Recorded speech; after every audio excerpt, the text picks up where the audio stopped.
কত কথা হয়েছিল সে রাতে, চারটাও ছিল জেগে সাথে। কত কথা হয়েছিল সে রাতে, চারটাও ছিল জেগে সাথে। তবু কি হয়েও যেন কিছুই না হয়, তাই আমি ভুলে গেছি হারানোর ভয়। জোছনা মাখাই রাতে, চলো ভেসে যায় একসাথে, অসীম অনন্তকালে। তাহলে এই যে বাংলাদেশে এত বড় বড় কোম্পানি, রিয়েল এস্টেট বিজনেস, এরা সবাই কি অনেক বড় হয়েছে এই কমিশনার টমিশনার এদের দ্বারা?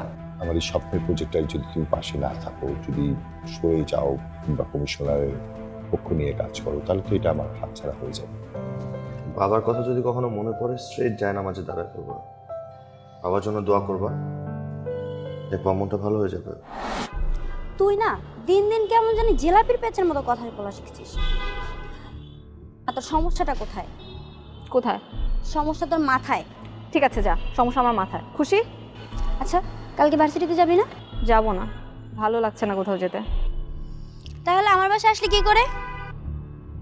পায়ে হেঁটে। এখন চলে যাব? শোন, তুই না বেশি বাড়াবাড়ি করছিস।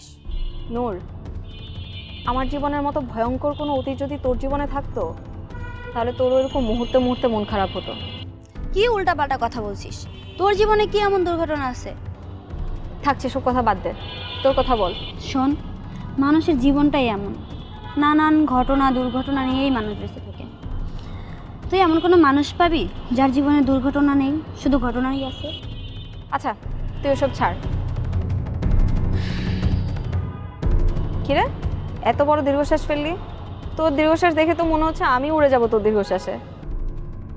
এমনি। তোর হাসি যে কত সুন্দর, এটা তোকে আগে কেউ কখনো বলেনি। কে বলবে? বলার অধিকার কাউকে দিসনি? দেইনি এমন না, দিয়েছি, আবার দিতেও চাইনি। এটা কেমন কথা? থাক, বাদ দে, তুই তোর কথা বল। মন দিসনি, আবার দিবি কি না সেটাও জানিস না, কাহিনী কি বলতো? ছোঁয়া, তুই না ইদানিং খুব কঠিন কথা বলতেছিস। তোর প্রত্যেকটা কথা আমার মাথার উপর দিয়ে যায়। এত কঠিন কথা আবার আমি বুঝি না। ঈশান, তোর শ্বশুর শিল্পপতি না? তুই তো ওনার সাথে যা কাজ করলেও পারিস, সাথে আমি কিছু বেনিফিট নিতে পারতাম। তখন তুই কমিশনারের সাথে থাকতে থাকতে তোর মেন্টালিটি কমিশনারের মতো হয়ে গেছে। ভাই আসছিস ওখান থেকে সরে, তুই একটু চেঞ্জ হ, নিজেরা চেঞ্জ কর। তুই যদি কমিশনারের কাছ থেকে সাথে কমিশনারের মতো আচরণ করা শুরু করিস, তাহলে তো কোনো লাভ হলো না। হলো তুই না আমার কথাটা বলতেই দিলি না, তার আগেই বকবক শুরু করলি। আরে আমি কি আমার লাভের কথা বলতেছি নাকি? আমি তো তোর লাভের কথা বলতেছি। সেটা যাই হোক, আমি কাছের কোনো মানুষের প্রতিষ্ঠানে কাজ করতে পারবো না, এটা আমার ইগোতে লাগে। হ্যাঁ, 3 বেলা পেটে পড়ে তো, পেটে না পড়তো তাহলে বুঝতা যে পেটের থেকে ইগো কখনোই বড় হয় না। আচ্ছা, তোর কাছে কি মনে হয় আমি কেন কমিশনারের সাথে যাই কাজ করছি? পেটের জন্যই তো করছি, তাই না? তুই সেটা পেটের জন্য করস, অন্য চার জন্যই করস, তুই তো সেটা তোর নিজের লাভের জন্যই করছিস না? নিজের লাভের জন্যই তো থাকবি। চল, সব জায়গায় না দুনিয়াতে লাভ খুঁজতে হয়। এটা আমি জানি, তোমাকে বলতে হবে না। আচ্ছা, আমি যদি কমিশনার হই, আমাকে দিয়ে কি তোর কোনো উপকার আসবে না? তোর কোনো প্রফিট হবে না? রে বাবা, তুই তো হিসাব নিকাশে চলে যেতেছিস। দেখ, আমি চাই না আমাদের মধ্যে কোনো হিসাব নিকাশ আসুক। তুই বন্ধু আছিস, বন্ধু থাক না। আমি কি তোর একবারও বলছি যে আমি কমিশনার হলে তোর সাথে আর কোনো বন্ধুত্ব রাখবো না? না, বলিস না। তাহলে বাদ দে তো।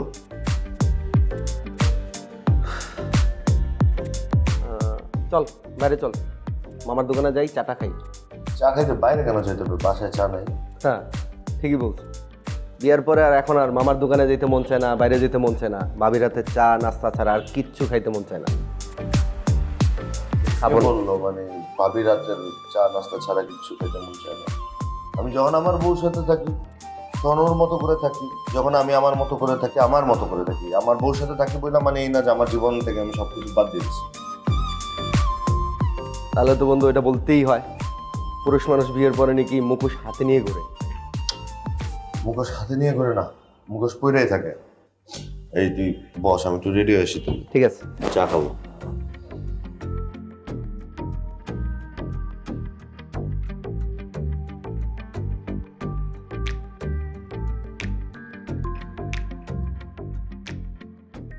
সূর্যটা সুন্দর। খুবই সুন্দর। যাক, তাও তো কথা বলছো আজকে। কথাই তো বলতে চাও না তুমি। সবসময় আমি বক বক বক বক বক বক করেই যাই। আরে মেধা আপু, আরে ছোল, কি ব্যাপার, তুমি এদিকে? আমি একটু ফ্রেন্ডের বাসায় গিয়েছিলাম, এখন বাসার দিকে যাচ্ছি। হ্যালো আপু, কেমন আছো তুমি? ভালো, তুমি? তো ভালো আছি। তো আমরা এমনি হাঁটছিলাম। আসো। আসো সামনে বসি। আমি বাসায় যাই, তোমরা বসো। আরে না, তুমি আসো আমাদের সাথে। আচ্ছা ওকে। বড়রা যেটা বলে শুনতে হয়। জি, তালি মারা শুরু করে দিয়েছে অলরেডি। সব সময় এমন করে। আচ্ছা, বস। টিপটা আছে কিনা দেখে বসো।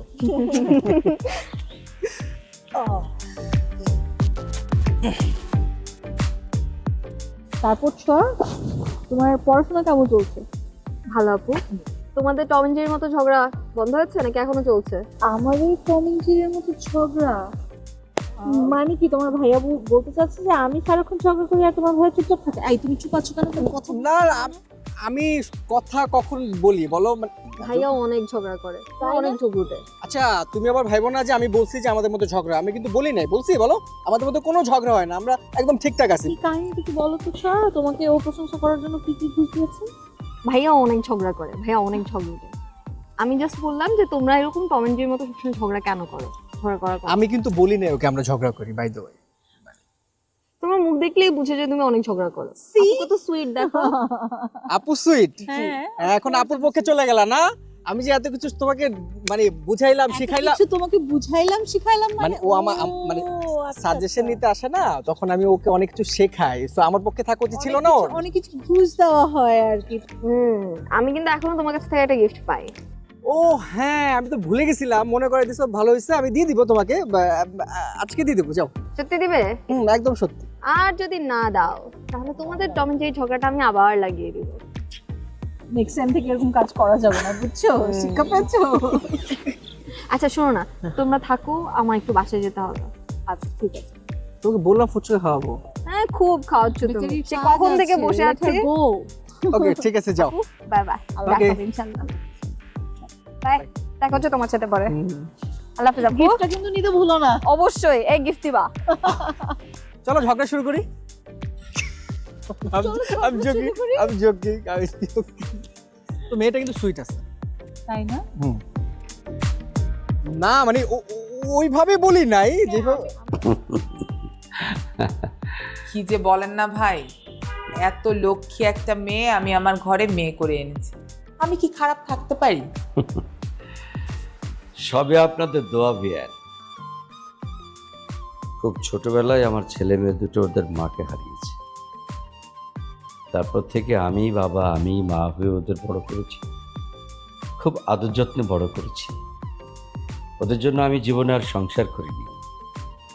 এখন আমার মেয়ে তার মা পেয়েছে, এটা ওর জন্য যেমন আনন্দের, আমার জন্যও তেমন ভালো লাগার। প্রত্যেকটা বাবা মাই তো চায় তাদের সন্তান সুখে থাকুক। তাই বলে মেয়েকে দেখতে আসতে হবে, এরকম ভুলে গেলে চলবে না। হ্যাঁ, কি করব বলেন, মেয়ে তার মায়ের কাছে থাকে, এখন বাবার তো দেখতে না আসলেও চলে। তাই বুঝি? বেয়ান, আমি আসলে একটা জরুরি কথা বলতে আসছিলাম। বলেন। বলছি, ওই রিশান তো এখন তেমন কিছু করছে না, কেবল শুরু করছে, কি জানি করে ওরা। তো আমি বলছিলাম আমার অনেকগুলো ইন্ডাস্ট্রি, ও যদি কোনো একটা একটু দেখাশোনা করতো, মাঝে মধ্যে গেল, একটু বসলো, আবার চলে আসলো, বসলে তো আর সমস্যা নাই, ও তো আমার ছেলের মতোই। খুব ভালো কথা বলেছেন ভাই, আসলে আমি এভাবে ভাবিনি। আমি ঈশানের সাথে কথা বলবো। হ্যাঁ, কিন্তু আমি কি করে যে রিশানকে বলি, ও আবার কিছু মনে করে কি না। আমার হয়ে যদি আপনি ওকে একটু বুঝিয়ে বলতেন, মানে ধরেন আমার ইন্ডাস্ট্রিতে একসময় তো ওকে হাল ধরতে হবে, তা এখন থেকে একটু বসলো, প্র্যাকটিস হলো, হ্যাঁ। আমারও উপকার হলো। অবশ্যই বুঝিয়ে বলবো রিশানকে। কি যে বলেন ভাই, বাবার ইন্ডাস্ট্রি, ছেলে দেখবে না? অবশ্যই দেখবে। খেয়ে যেতে হবে কিন্তু, হুট করে উঠে চলে গেলে হবে না। আজকে নয়, আরেকদিনে শেখাবো। আজকে আমার দুটো ইমার্জেন্সি মিটিং আছে, এখনই যেতে হবে। তাই বললে কি হবে? কিছু তো একটু মুখে দিন, খালি মুখে চলে গেলে হবে? না না, আজকে আর না, আরেকদিন এসে ডিনার করব। আর আপনি চলে আসুন না সানিতার সাথে, একসাথে ডিনার করব, অনেক গল্প হবে। ব্যয়, আপনার বাসায় যাব, সেটার জন্য আমার ডেট দিতে হবে? আমার যখন মন চাবে আমি মেয়ে নিয়ে চলে যাব। আচ্ছা ঠিক আছে, একদম আর বলার দরকার নেই। চলে আসবেন, একসাথে ডিনার করব, অনেক গল্প হবে। হ্যাঁ, আসুন। একটু মুখে দিয়ে যান। আজ না, আরেকদিন। আসি। আসবেন, আসসালামু আলাইকুম। ভালো থাকবেন। ওয়ালাইকুম আসসালাম।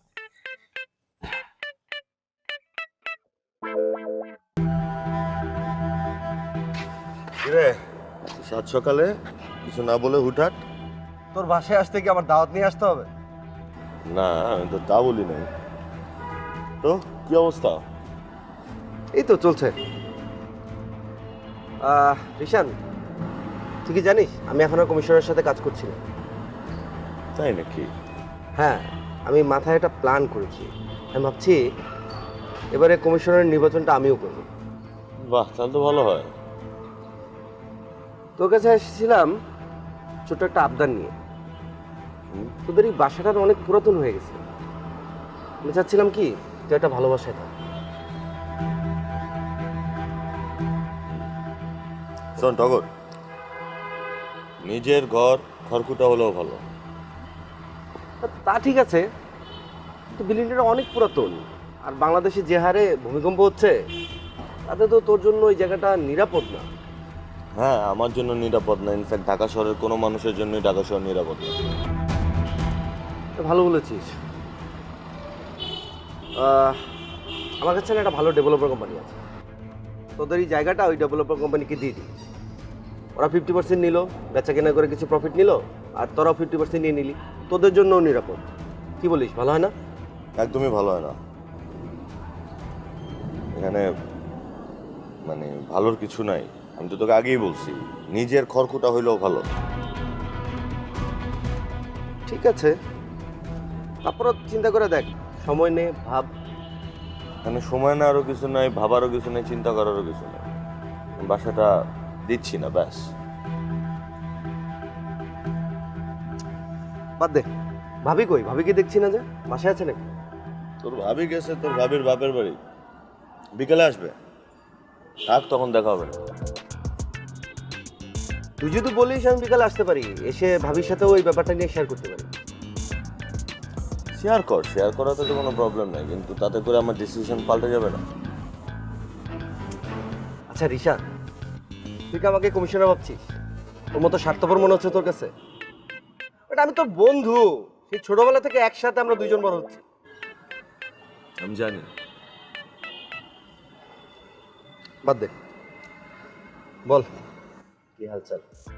হালচাল নেই, বাসায় চল, নাস্তা মাস্তা করি নাকি সকাল সকাল? না, এখন আর করবো না, চলে যেতে হবে। বন্ধু বান্ধব হইলে তো নাস্তা ঠিকই করতি। রিশান, রিশান, হ্যাঁ মা। একটু আয় তো বাবা।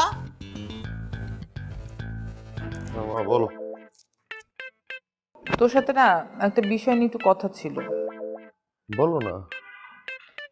তোর শ্বশুর একটা প্রপোজাল দিয়েছে, বলছিলেন ওনার ইন্ডাস্ট্রিতে যে যদি তুই বসিস তাহলে খুব ভালো হয়। মানে শ্বশুরের জায়গায় ঠিক আছে, সেটা বদলাচ্ছে না, কিন্তু শ্বশুরের প্রতিষ্ঠানে যে আমাকে সময় দিতে হবে, কাজ করতে হবে, এটা আমার পক্ষে সম্ভব হবে না। ইনফ্যাক্ট এটা ভাবতেই যেন আমার কেমন লাগতেছে। মা, কেমন লাগার কি আছে? এমন তো না যে তুই কোথাও চাকরি করছিস, ব্যস্ত আছিস, তুই তখন বেকার। মা, এখানে আকার বেকারের কোনো বিষয় নেই। আমার যদি কখনো চাকরি না হয়, তাও আমি শ্বশুরের প্রতিষ্ঠানে গিয়ে বসবো না। এটা মান সম্মানের বিষয়। আর যাই হোক, নিজেকে এতটা ছোট করতে পারবো না। আশ্চর্য, এখানে মান সম্মান যাওয়ারই বা কি হলো, আর ছোট করারই বা কি হলো? শ্বশুরের ইন্ডাস্ট্রিতে বসতেই তো পারিস, তা এমন কি হবে? বুঝলাম না আমি বিষয়টা। তুমি যদি এত বুঝতে তাহলে তো হতোই, তুমি এগুলো বুঝবা না। নেক্সট টাইম যদি সানিতার বাবা তোমাকে এ ব্যাপারে কোনো কথা বলে, তুমি ডিরেক্ট বলে দিবা রিশান আগ্রহী না, রিশান যাবে না। লোকটা এত আশা করে আমাকে কথাটা বলেছে, আমি কি করে তাকে এই কথাগুলো বলবো? আমি পারবো না। আগেতে তো পরে মিষ্টি কথা বলো, আমি তোমাকে যেটা বলেছি তুমি সেটা করো। শোন, তবু তুই একটু ভেবে দেখ, মানুষের চিন্তা চেতনা সবকিছু বদলায় না। আর এটা তো একটা ভালো সুযোগ, তোর তো একটা কাজ করতেই হতো। তুই চাকরি করবি, না হয় একটা ইন্ডাস্ট্রিতে একটু পার্ট টাইম সময় দিবি, এতে তো কোনো দোষ দেখছি না বাবা। না মা, আমার চিন্তা ভাবনা ধ্যান ধারণা বদলাবে না, যেটা আছে সেটাই থাকবে। খুব কঠিন ছেলে রে তুই, জীবনে সুযোগ বারবার আসে না, একবারই এসেছে, এটা যদি কাজে লাগাতে না পারিস, শোন আমি কয়দিনই বা বাঁচবো, তোরা ভালো থাক সেটা দেখেই তো আমি আনন্দে থাকতে চাই। মানে বিয়ের আগে বিয়ে কর করে মাথাটা খাচ্ছ, এখন বিয়ের পরে আরেকটা জিনিস নিয়ে মাথা খাচ্ছ। বুঝি না কি যে করো। আশ্চর্য, প্রপোজালটা তোর শ্বশুর আমাকে দিয়েছে, তাই আমি তোর সাথে শেয়ার করলাম। তোর যা মন চাই তুই কর।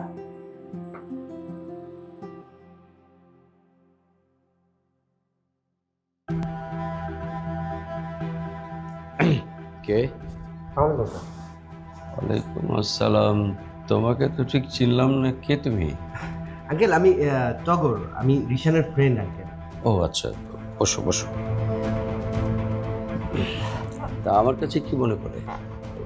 আঙ্কেল ওই আমি এর আগে আমাদের এলাকার যে কমিশনার ছিল ওনার সাথে কাজ করতাম, হয়তো আমাকে দেখেছেন আগে। তো এখন আর ওনার সাথে আমি আর কাজ করছি না, এখন নিজেই কিছু করার চেষ্টা করছি আর কি। ও আচ্ছা, তো হঠাৎ করে আমার কাছে কি মনে করে? আপনার কাছে এসেছি একটা কাজে আঙ্কেল, অবশ্য কাজ বলা চলে না, বলতে পারেন একটা উপদেশ আর কি। আঙ্কেল ওই রিশানদের যে বর্তমান জমিটা, বর্তমান বাড়িটা, এটা তো অনেক পুরাতন হয়ে গেছে আঙ্কেল। আমি অ্যাকচুয়ালি একটা ডেভেলপার কোম্পানির সাথে জড়িত আছি এই মুহূর্তে। তো রিশানদের যে বর্তমান বাসাটা, এটা অনেক পুরাতন হয়ে গেছে আঙ্কেল, অনেকটা নিরাপদ না। আমি অলরেডি রিশানকে একটা প্রস্তাব করেছিলাম যে ওদের বিল্ডিংটা ভেঙে নতুন করে এখানে একটা 10তলা বিল্ডিং দাঁড় করাই দিই, এটা ওদের জন্য সেফ হতো, পাশাপাশি জিনিসটা দেখতেও সুন্দর হতো। তো রিশানকে আমার কিছু বলতে হবে নাকি? আঙ্কেল বলতে হবে বলতে, আমি রিশানকে এই প্রস্তাবটা দিয়েছিলাম, কিন্তু ও অনেকটা ছুঁড়ে ফেলে দিয়েছে। এখন আঙ্কেল আপনি যদি একটু ওকে বোঝাতে না। ঠিক আছে, আমি না হয় রিশানকে বলবো, কিন্তু তুমি আমার হয়ে একটা কাজ করে দেবে। আঙ্কেল বলেন না, কি কাজ আঙ্কেল? মানে আমার অনেকগুলো ইন্ডাস্ট্রি আছে, তো রিশানকে যদি তুমি বলতে যে আমার যে কোনো একটা ইন্ডাস্ট্রি একটু দেখাশোনা করতো, তাহলে আমার জন্য একটু ভালো হতো। আমি একা পেরে উঠছি না, আমার ছেলেটাও দেশের বাইরে থাকে। আঙ্কেল আমি একটা কথা বললে আপনি বিশ্বাস করবেন কিনা জানি না, আমি অলরেডি না এই প্রস্তাবটা রিশানকে দিয়েছি। আমি তো তোমাকে কখনো আমার ইন্ডাস্ট্রির কথা বলি নাই, তুমি জানলে কি করে? আমি তো আপনাকে বললামই যে আমি এর আগে কমিশনের সাথে কাজ করতাম, তো সেই সুবাদে আঙ্কেল এই এলাকার কে কোথায় কাজ করে, কার কয়টা বিজনেস আছে, কার কয়টা ইন্ডাস্ট্রি আছে, এই প্রত্যেকটা ইনফরমেশন আঙ্কেল আমার কাছে ছিল। আর আপনি তো অনেক বড় ব্যবসায়ী আঙ্কেল, আপনাকে কে না চিনে। এখন অবশ্য আমি কমিশনের সাথে নাই, আমার কাছে একটা অন্য প্ল্যান আছে আর কি। নিজে কমিশনার হওয়ার চেষ্টা করছো নাকি? জি আঙ্কেল, একটু দোয়া করবেন। বিশ্বাস বিশ্বাস আমি আমার ছেলেকে করি, কিন্তু তোমাকে করতে পারছি না। আন্টি আমার উপর কেন বিশ্বাস নেই আন্টি? আর কি করলে আপনি বিশ্বাস স্থাপন করতে পারেন আন্টি বলবেন? মাগো, তোকে একটা কথা বলি, জামাইকেও বুঝিয়ে বলিস। তোদের এই চলার পথে ব্যবসার জন্য যদি কখনো কোনো জায়গায় ঠেকে যাস, তাহলে বাবাকে স্মরণ করিস। তোর কথাবার্তা না সেই আগের মতোই দুষ্টু দুষ্টু আছে। আমি তো ভাবছি তুই মনে হয় চেঞ্জ হয়ে গেছিস, এখন ভদ্র হয়ে গেছিস, না এখন দেখতেছিস তুই আরো পাজি হয়ে গেছিস। তুমি এসব কথা বলো না, তোমার মুখে এসব কথা মানায় না, বরং আমি তোমার সাথে মিশে আরো পাজি হয়েছি। হাসির